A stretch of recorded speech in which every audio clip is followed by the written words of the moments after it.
If you think your credit score is the only thing stopping you from buying a home, think again. Today, I'm going to be sharing 5 financial habits to put you in a stronger position to become a homeowner. Hello, everyone. My name is Flo Jacques, licensed real estate broker and investor with the Flo Estates. And today we're here with another episode of Fridays with Flo. And today's topic is one that can help you clean up your finances to put you in the best position to purchase a home. Let's get into it. The very first thing you should do when you're preparing to purchase a home is to know exactly where you stand. It's important to face the trouble. Sometimes I talk to people who are like, I want to buy a home. And you say, the first question is, what is your credit score? I have no idea.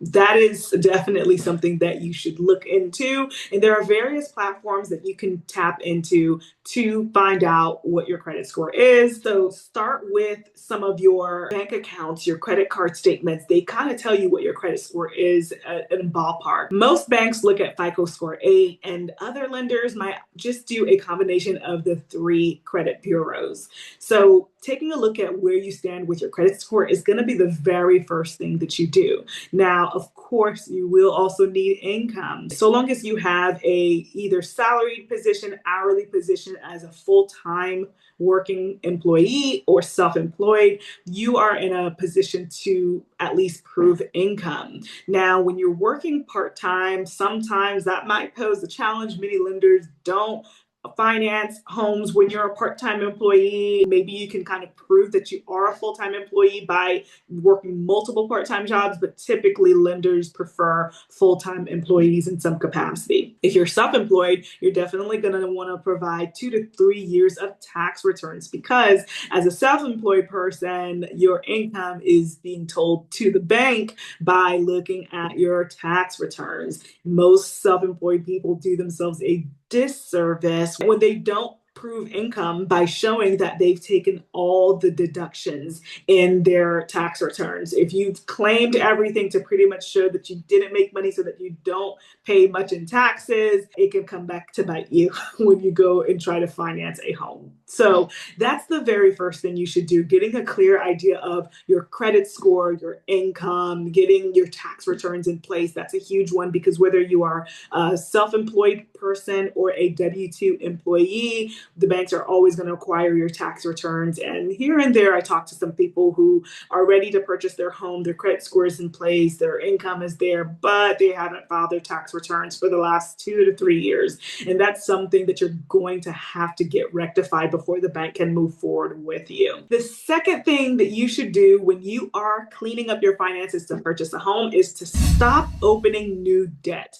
That's a huge one, because most people who are looking at purchasing a home, if you are looking at financing within the next 3 to 6 months, the bank is going to ask for an explanation of why you opened up this new credit card or have a new car loan. The house always comes before the car. If the car comes before the house, then that is now going to add towards the debt that you have. So do not open any new debt. Do not co-sign for anyone, because even when you're co-signing, that debt is now going to show up on your credit score. And a big part of calculating how much you can afford in a home is how much debt you're already carrying, and to calculate how much more you can take on. And taking on a mortgage is a new mortgage debt. All right. The third thing that you should do, which actually is just as important as number 1 and number 2, this is to build your savings. You're going to need reserves, and everything that you're going to do with the purchase of a home, even if you're tapping into some down payment assistance programs, grants, those types of things, you're still going to need some form of funds to be able to move forward through the process. Some things cannot be covered by grant programs that you're getting. You're going to have to end up paying for them out of pocket. For example, most lenders want you to pay for the appraisal before they order it. Some lenders will allow the appraisal to be ordered and they'll just charge you the appraisal fee at closing. But a lot of lenders do prefer you to pay that up front, because if you decide to change your mind and you don't want to purchase that home anymore, they don't want to be on the hook for having paid the appraisal. So that's something that you can't escape from depending on who you're working with. And that is a fee that ranges between $500 to $750, depending on the home, where it's located, and your current market. It could be a little bit more than that. I've seen appraisal fees upwards $850. So much of it really depends. Another fee that will probably come up throughout the transaction will be your home inspection fee. And that home inspector is going out there to do that job, and they want to be paid before they do it, or at least within 24 to 48 hours of having completed that home inspection to give you that report. Here and there, some home inspectors may accept to get paid at closing, but again, just like the appraisers, they're doing the service now, and they don't necessarily want to wait till you close on the home in order to get paid. So definitely something to plan for. The fees will range depending on all the services you opt into. So your general home inspection may range between $350 to $450, depending on the square footage of the home or the age of the home. Inspectors may charge different fees based on those two different factors, age and square footage. The bigger the home, the more money it'll cost for sure. And some inspectors, the older the home, the more they charge as well. Your general home inspection, that'll capture all things general around the house. The other services that you might opt into are the wood destroying insect report, otherwise known as the WDIR. So this is a separate fee. This is to determine if there are any wood destroying insects around the house, whether it's termites, carpenter bees, all sorts of destroying insects that might be present around the house that you might not be able to see with your eyes at the first time you saw the house. And another fee that you might opt into for with a home inspection would be the radon test. A radon test will determine if there are any radon levels in the home. Radon is the second leading cause of lung cancer in the country. There might be some people that you've met that have died from lung cancer, but they never smoked a day in their life. Radon might have been the culprit for that death. And so it's definitely something to get peace of mind from. For a lot of homes in the southeastern part of the United States, we have more increased levels of radon. This is an odorless, invisible gas that comes from beneath ground. So this is not something that can be controlled. This is not something that comes from the type of house or anything like that. It truly is just living, And so in order to determine if your home has radon, the inspector can put a machine that stays in the house for 48 hours to determine if there are any radon levels in the home. And then if you have other systems like a septic or a well, those are additional services you might opt into for inspection to ensure that the septic is functioning, the well is good, everything's working. So those are things that can take your home inspection from costing about $350 upwards, $1,200, $1,500, depending on if you opt into all of these services.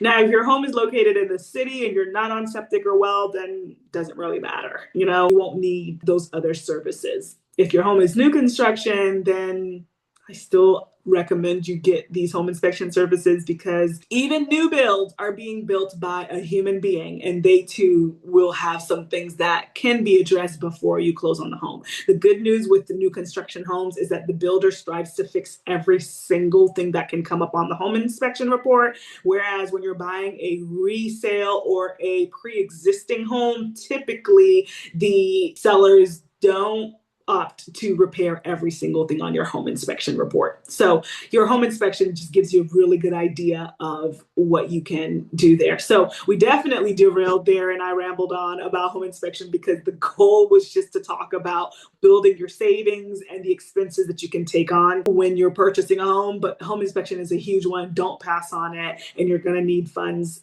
during the process to be able to tackle that. Something else that you're going to need your savings for is something called earnest money deposit, and in North Carolina, due diligence fee. Both serve the same purpose. These are monies that are given to the seller within 24 hours of your offer being accepted. That means you're saying, hey, Mr. or Mrs. Seller, please take your home off the market, as I'm going to purchase the home and I need time to do my due diligence, as well as the mortgage lender doing their process, processing all the documents, getting the appraisal back, the attorneys doing the title search. And so you're giving them this fee, this deposit, as a good faith money so that you're going to close on the house. If the seller doesn't get anything, it's $0, they take their home off the market, and you decide to change your mind, the seller might feel like they have wasted time essentially just taking the home off the market. They could have gotten another buyer if you decide to walk away. So that money means that you don't typically get it back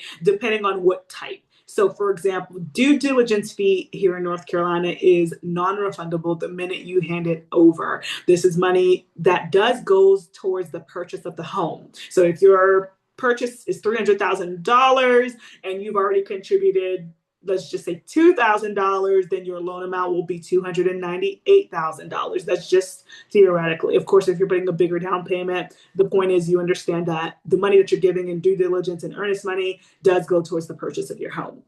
And so for the due diligence, the only way you could ever get that back is if the seller defaults and did not perform per contract. But as for you as the buyer, that money is non-refundable in general, and it just goes towards the purchase of your home. Earnest money deposit, however, again, does the same thing, goes towards the purchase of the home. However, that is refundable during the due diligence period. So let's just say you had a 14-day or a 21-day due diligence period to perform your home inspections, get the appraisal, pretty much get to know all the things that you need to know about the house, to know if it's going to be a good deal or if this is going to be a lemon that's going to cost you a lot of money, some things hidden behind the walls. That time period is where you can get that money, that earnest money deposit back if you walk away within that time frame. However, if you walk away after the due diligence period, your earnest money deposit is non-refundable at that point in time. So again, unless the seller violates or breaches contract. So those are some things that you're really not going to be able to get any way around it. When you submit an offer, the sellers are always going to request due diligence and or earnest money. You can submit just due diligence. You can submit both. You can split it, $1,000 due diligence, $1,000 earnest money. Some homes, they do not entertain anything less than 1%. So if you're buying a home at $500,000, they expect you to put $5,000 towards earnest money or due diligence. So it just depends on the seller's willingness to take that risk. So those are some things that you're going to end up having to pay for during the transaction before you even get to the finish line. So plan for those things, the inspection fees, the appraisal fees, the due diligence, earnest money items. All right. So the fourth thing to pay really close attention to when you're preparing your finances to purchase a home is paying bills on time. That is a huge factor that all mortgage lenders are looking into when they are factoring into your viability to borrow this mortgage loan, whether it's your credit card, whether it's rent payments, those types of things that really can impact your credit. So the minute that there's a late payment on your credit score,